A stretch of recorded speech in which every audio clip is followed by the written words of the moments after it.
So today in this video we are going to talk about apolipoproteins and Abetalipoproteinemia.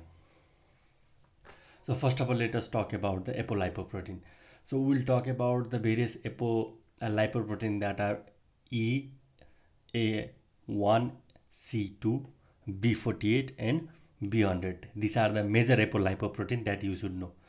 And also we'll talk about the pathophysiology of the Abetalipoproteinemia, the various clinical features that we see in this disease, and what is the basic treatment that we do in the Abetalipoproteinemia.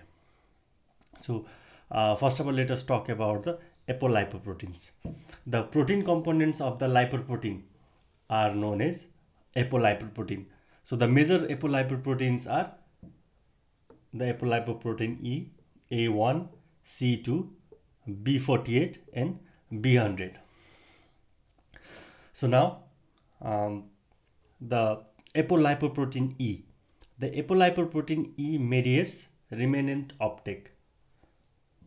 So basically chylomicron remnant uptake and various other remnant uptake is done by the apolipoprotein E.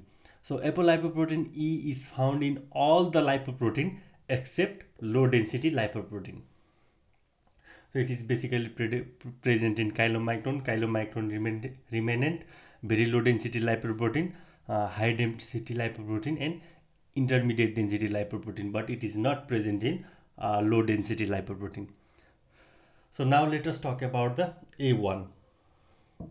The A1 activates the ALCAT enzyme.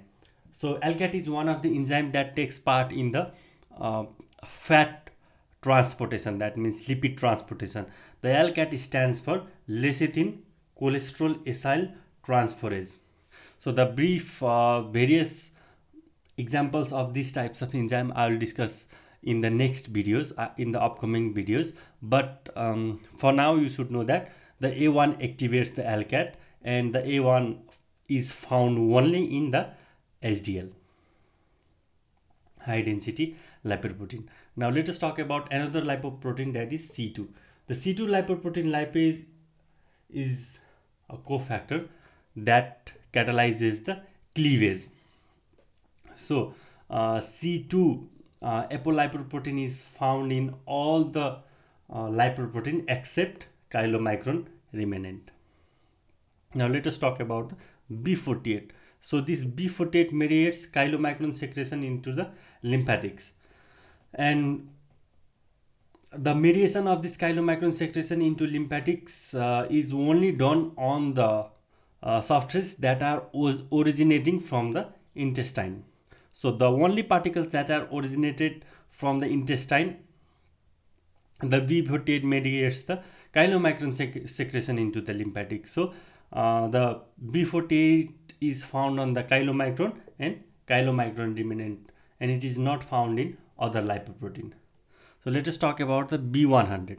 The B100 binds to the LDL receptor. So B1 binds on LDL receptor and only on the particles that are originating from the liver. So it doesn't bind the particles that are originating from the small intestine or other organs. So it's only binds to the LDL receptor that are originating from the liver.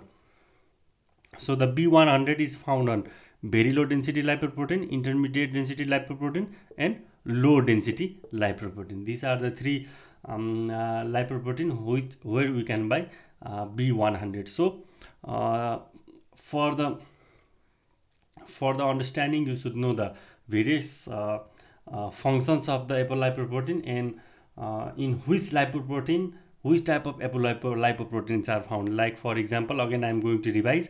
The apolipoprotein is found in all the lipoprotein except low density lipoprotein. The A1 is found only on high density lipoprotein. The C2 apolipoprotein is found in all the lipoprotein except chylomicron remnant.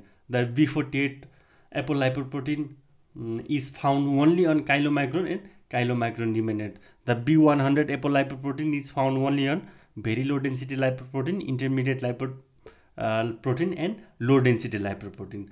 So these are the major lipoprotein and their function, and in which type of lipoprotein, which type of apolipoprotein are found, I have dissipated in this video. So now let us talk about Abetalipoprotenemia. The Abetalipoprotenemia is autosomal recessive disorder. It occurs due to mutation in the gene that encodes the microsomal transfer protein. The chylomicrons, very low density lipoprotein are absent. So there will be the deficiency of ApoB48 and ApoB100 apolipoproteins. So what are the various clinical features that we find in this disease, in this Abetalipoprotenemia are: there will be the severe fat malabsorption, steatorrhea, and failure to thrive.